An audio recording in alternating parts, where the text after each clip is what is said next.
This video is about the words busy, business, and busyness. 3 words that may seem to have no business being spelled the way they are. But I can explain. Hey all, I'm Tony, a PhD student in linguistics, and I'm here to share with you what I know about language. So, let's talk about these words. First up is busy. When you look at this word, you might think it might be pronounced busy or bussy, but in fact, it's busy. English, like all languages, is constantly changing and shifting, and it has many different dialects. As linguists, we reconstruct older versions of languages, and think of words as being inherited from these older versions to the newer ones. This isn't quite as simple as it sounds, because older versions also had multiple varieties. But, making the simplification, the word for busy started out as the Old English busy, meaning occupied. This Y we see here shares characteristics with both the U sound and the I sound that we see in present-day English. Whereas this U sound is in the front of the mouth and rounded, the U is in the back of the mouth and rounded, and the I is in the front of the mouth and unrounded. This Old English word made its way to Middle English in the several dialects of England, and the ones of importance to this word are the West Midlands and the East Midlands dialects. In the West Midlands dialect, the U turned to an U sound to give us boozy. But in the East Midlands dialect, which includes London, the U became I, giving us busy. Finally, when spelling was standardized, the busy pronunciation was most common. So even though the spelling isn't what we might expect, the current pronunciation of the word is busy. The first sound is a stop sound made with the lips, B. The second sound is in the front of the mouth with the tongue raised, for I. The third sound is a buzzing sound made toward the front of the mouth, Z.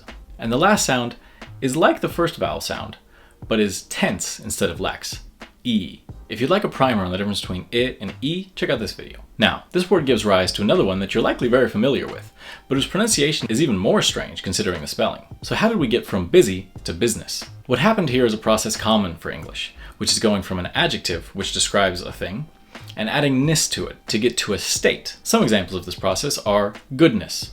You take something that is good, add ness, and then you have the quality or the state of goodness. Another one is loveliness. Something that is lovely, add ness, and you get the quality or the state of loveliness. So we get from busy, which might describe a person, to the state of being busy, busyness. But be careful, because in this case, that process happened a long time ago, and we had sound change to business, and we also had the notion of business having to do with being busy fade over time. And instead, a new meaning took its place, what we know now as business, something you engage in to earn money. Note a different, more colloquial meaning that I used earlier in the video, when something has no business being a certain way. An example might be saying to someone, you have no business being here. Used this way, having no business basically means having no good reason. This use is related to something being none of your business. In terms of pronunciation, you may have noticed there's a letter in the middle that we don't say. So now we get to why business is maybe even more confusing than busy. While the U is pronounced like I, the I in the middle, which we might expect to be an I, doesn't make any sound at all. That makes the pronunciation of this word business. 2 syllables, biz-ness. The first part sounds like busy, up to the z, biz. The second syllable starts with the nasal sound, n, and ends with a s, which is voiceless. The vowel in the second syllable is typically the same one as in the first syllable, I. Putting it all together, we get business. Finally, we can turn to busyness. As we mentioned before, business no longer has to do with the state of being busy.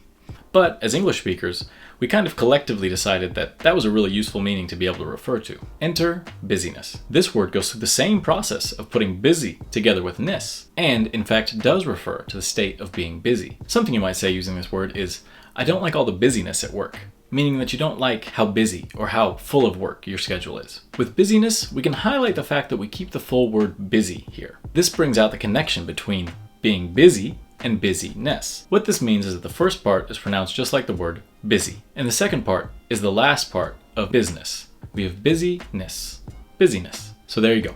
If you've ever struggled to figure out how these words are pronounced, how their meanings are different, or why they're spelled the way they are, now you know. I want to repeat here what I said earlier in the video, which is that in English, you should always use spelling as a suggestion of how the word might sound, and never as a surefire way to know the pronunciation.